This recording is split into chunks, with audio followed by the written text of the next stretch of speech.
Eu sento aqui pra gravar e eu fico preocupada se eu tô olhando pra mim, se tô olhando pra câmera, se eu tô no meio da câmera.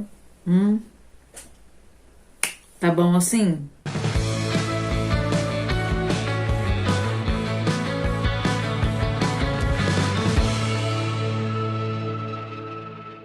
Bem-vindos ao Intervalo Literário. Meu nome é Bruna e hoje eu estou aqui para continuar essa playlist, porque mesmo que todos se levantem contra mim, eu vou vir aqui para falar pouca coisa, mas vou falar.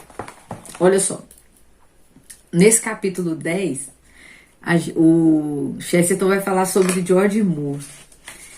E antes de eu falar do George Moore, se inscreve, dá um joinha nesse vídeo. Confere o resto da playlist que vai estar aqui em cima. Confere o resto do canal. Bem-vindos quem chegou agora, tá bom? Vamos lá. Aí, eu fui pesquisar, fiz uma pesquisa rapidinha aqui na Wikipédia sobre quem é o George Moore. Aí tem, olha só. Olha que coisa, né?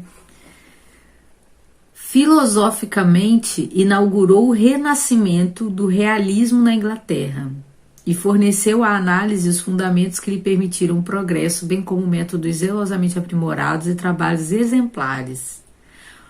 Um de seus comentadores não hesita em ver nele o mais agudo, o mais hábil questionador da filosofia moderna.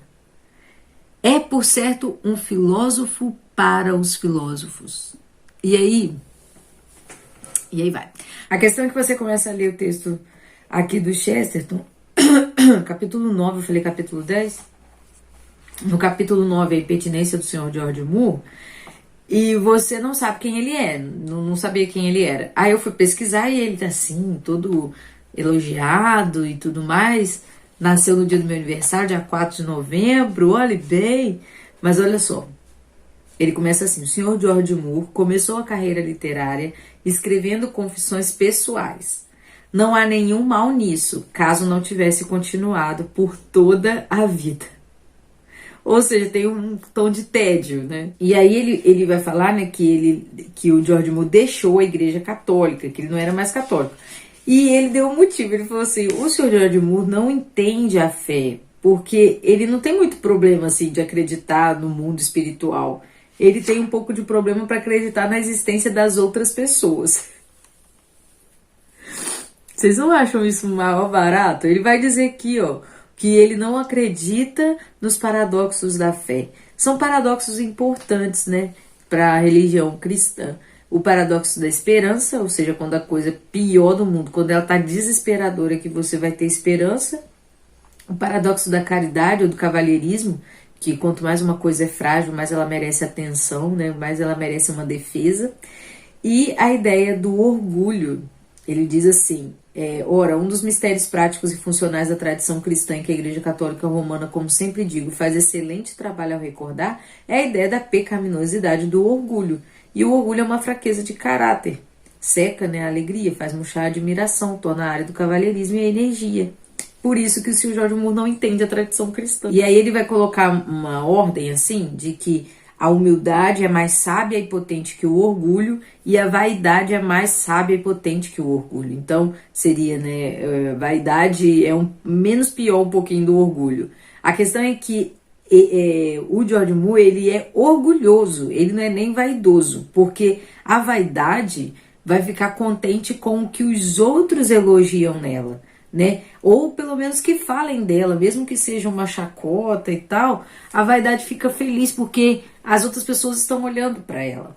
Mas o orgulho não, o orgulho é passivo, ele é desejável, né? Ele deseja apenas o aplauso de uma pessoa, então dele mesmo.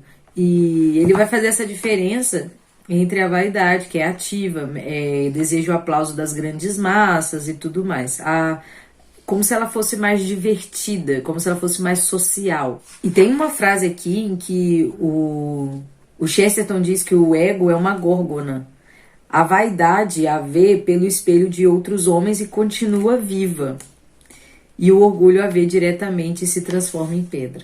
E aí o Chesterton vai soltar uma bomba, né, falando que nós estaríamos mais interessados no Sr. Moore se ele não estivesse tão interessado em si mesmo. Que ele se sente como se estivesse no museu olhando quadros que São todos iguais, são só o senhor Murro em algum ambiente diferente. Aí ele fala que esse homem que quer ser excelente em tudo, que quer se mostrar excelente em tudo, ele vai ter que ser assim multiforme, ele vai ter que se metamorfosear cada vez que alguém aparece, porque ele vai querer ser tudo e vai acabar não sendo nada, né?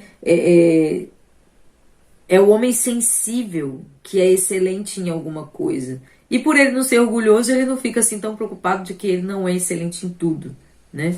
Olha alguns exemplos que o Chesterton vai dar. Ele introduz um eu com maiúscula, mesmo onde não há necessidade. Ainda em lugares onde esse eu reduz a força da afirmação óbvia. Em vez de dizer, hoje o dia está belo, o Sr. Moore diz, visto pelo meu estado de espírito, o dia parece belo. Ou seja, você nem sabe se o dia está belo, de verdade, né?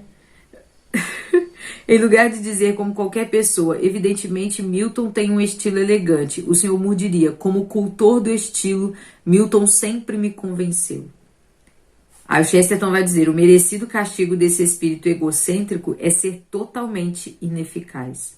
Essa é a crítica do Chesterton pro Moore, né? Ele é tudo isso aí que esse pessoal tá falando, mas ele não me convence, porque ele tá falando dele mesmo. Ele tá sempre se colocando em primeira pessoa dentro do texto. Então, o Chesterton vai fazer essa crítica e vai falar que isso reduz a força, né, do que ele fala, isso reduz muito a simpatia que alguém poderia ter pelo texto que esse homem escreve, né? Eu, por exemplo, fiquei totalmente desmotivada a ler qualquer coisa desse sujeito.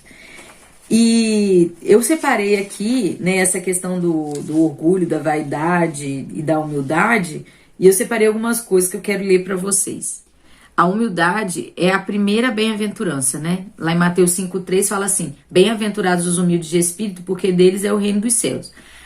E essa é uma virtude que vai derivar da temperança, porque ela vai ordenar o apetite pela própria excelência. Isso tá lá no Ser ou Não Ser Santo do Royal Marin. Então, é exatamente o que o Sr. Moore não tem, né? Ele tem, na verdade, ele tem um grande apetite pela própria excelência. É por isso que o Chesterton fala, né, que um homem que presume ser muito importante tentará ser multiforme, buscará uma excelência aparatosa em todos os pormenores.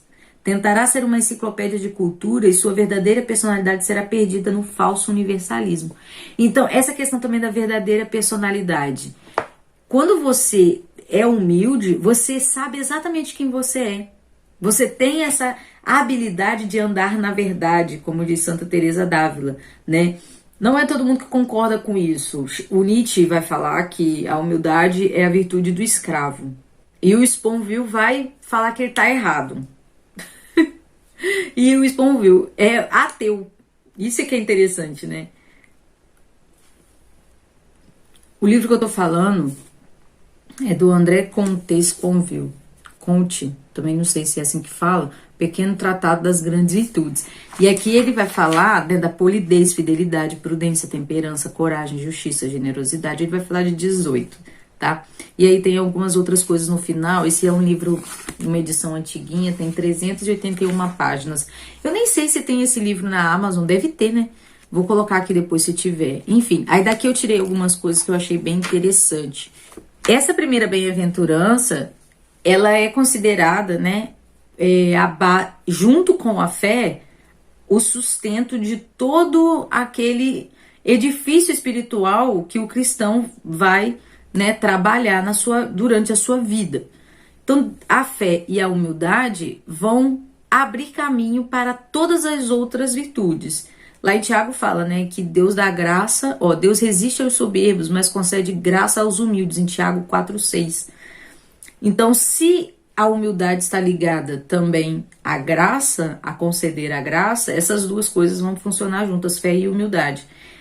E a humildade, como diz o Royal, ela vai fazer o seguinte, ela é uma consciência extrema dos limites de qualquer virtude. Ela vai limitar as outras virtudes, né, para que você não se ensoberbeça das virtudes que você sabe que já desenvolveu, que tem um pouco mais de facilidade, né? E qual que é o vício oposto à humildade? É a soberba, é o orgulho, né? E a humildade sendo a habilidade de andar na verdade, ou seja, essa consciência de quem você é, dos dons que você tem, dos seus limites e tudo mais, quer dizer que toda ignorância, não, todo orgulho é uma ignorância, né? Você não tem alguma coisa que você não conhece, tem alguma coisa que você está ignorando, sejam os seus erros ou a grandeza de Deus, aí sim você vai ser arrogante de alguma coisa. Ele também vai comparar, né? O Sponville vai comparar vários filósofos, né, para poder dizer o que é humildade. E ele cita Kant. Ele diz o seguinte: a consciência e o sentimento de seu pequeno valor moral em comparação com a lei é a humildade. Mas nós não fazemos essa comparação com a lei, nós fazemos essa comparação com Deus. Na definição que o Roy faz, ele coloca o seguinte: a humildade é uma virtude derivada da temperança, que nos inclina a coibir ou moderar o desordenado apetite da própria excelência, dando-nos o justo conhecimento de nossa pequenez e miséria, principalmente com relação a Deus. Então o foco, né, o maior foco da nossa humildade é a nossa comparação com o Senhor, porque Ele que é o sumo bem, né? Então ele até fala assim que todos os santos e até mesmo Nossa Senhora teria de se humilhar num abismo de humildade, né, diante de Deus. Diante de Deus a gente não representa nada. Eu estava lendo o Catena Áurea, né, que é os comentários, né, de alguns pais da igreja em relação ao livro de Mateus. E aí nessa parte do Sermão da Montanha, o Santo Agostinho fala que nós devemos lembrar por que nós chamamos os orgulhosos de inflados. Porque a palavra para espírito é a mesma palavra para ar. E aí uma pessoa orgulhosa é cheia de si mesmo, né? Cheio de vento. Tá lá na Catenária, página 169. A humildade pode ser confundida com muitos outros sentimentos. Isso é interessante também, porque a humildade pode ser um constrangimento, a humildade pode ser baixeza, pode ser arrependimento, pode ser remorso, né? E isso não, a gente tem que ter cuidado porque não é humildade. Como que a gente vai regular o que é a verdadeira humildade? Né? Lá em 1 Coríntios 4,7, Paulo fala o seguinte: pois quem é que te faz diferente? Que tens que não tenhas recebido? Mas se recebeste tudo que tens, por que então te glorias como se não tivesse recebido? A questão é essa. Você tem coisas, você tem dons, você tem a sua vida, você tem muitas coisas boas. Aí você anda na verdade. Eu tenho isso aqui. Mas na justiça, a verdade e a justiça tem que andar juntas. A justiça vai te dizer que tudo isso que você tem, você recebeu. Então, a baixeza seria você dizer que não tem. Você ter e falar que não vai fazer, que você não pode empreender nada, porque você quer ser tão humilde que nem o que você tem você reconhece, mas aí você tem que ter a verdade. E o outro extremo seria a soberba, de você dizer que tem por si mesmo, né? Por isso que olhando para Deus, dando toda a glória a Deus, é que a humildade se balanceia e fica direitinho no lugar dela. E achei interessante uma outra coisa que eu encontrei, de que a humildade nos faz cumprir os 2 mandamentos de Cristo, né? Nós amamos a Deus sobre todas as coisas, glorificamos a Deus em tudo que nós temos, tudo que nós somos e tudo mais.